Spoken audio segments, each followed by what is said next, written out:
Hi guys, I'm Josh. And I'm Trent. And we're from Season 2 of LEGO Masters.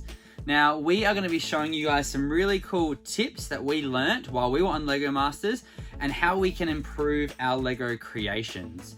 So the first one that we want to talk about is this brick here. Trent, what's this one called? Well, that's called a snot brick or studs not on top. And this is a really good way of not just building upwards with Lego, but also building sideways and in all other different directions. Yes, so what I've done here is I've attached some snot bricks onto just a square plate.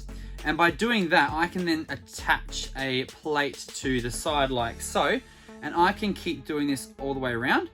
And that way I'm able to build, rather than just building in one direction, I can build in lots of different directions. And what would they be useful for, Trent?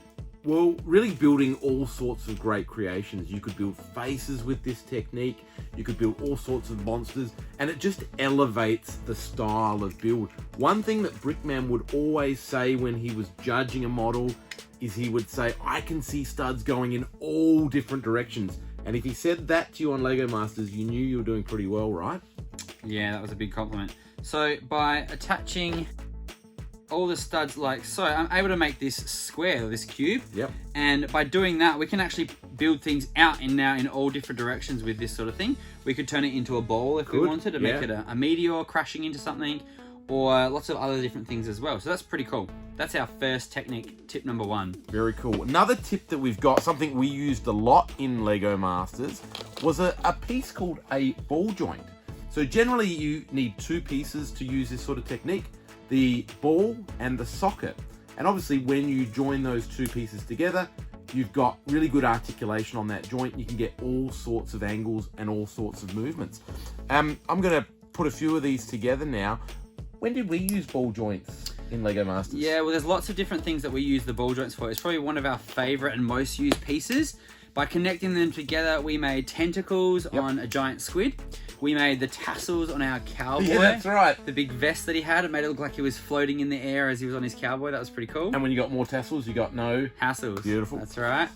Snake's another good one. And this is sort of the idea of brilliant articulation. You can get all sorts of shapes and movements, which is fantastic. Pop a head on that guy and we can get him to move in all sorts of different ways if we wanted.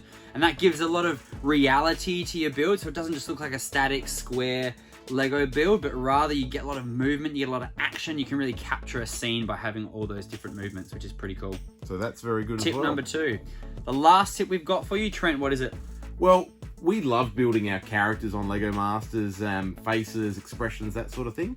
So we want to integrate a bit of NPU. What does NPU stand for, Josh? NPU stands for nice part usage. That's when we're using different pieces that were designed for one thing, but in a completely different way. So right now we've got a face and he looks a little bit boring at the moment, so we're going to add some features on. We've got these seaweed pieces, and they are used in all sorts of different sets in Lego, but they wouldn't necessarily be used for much else. But today we're going to be using them as eyebrows on our little character. I think that's really cool. Great NPU. Brickman always loved a good bit of NPU. The other thing we love doing is just creating all sorts of crazy, wacky expressions. We've got some tan bits that we can chuck on there.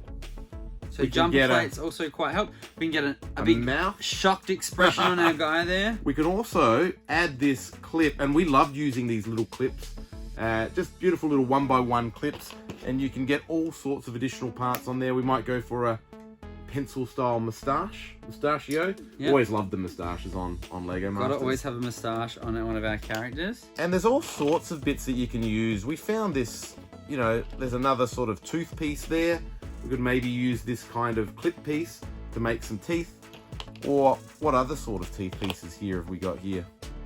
Look at that, it's it's actually a gear piece. Gear piece that you would use on a car steering column, but might look good for some teeth. Might look good for some teeth. So that's the other technique that we want to show you. We hope that these sorts of techniques can help you guys make some really awesome Lego creations, maybe excel your builds, build them up to Lego Masters standard, and maybe we'll see you on Lego Masters one day. That'd be awesome.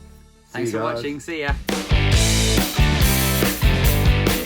Keep an eye on this playlist, plus subscribe and set reminders so you don't miss a thing at Brickvention 2021.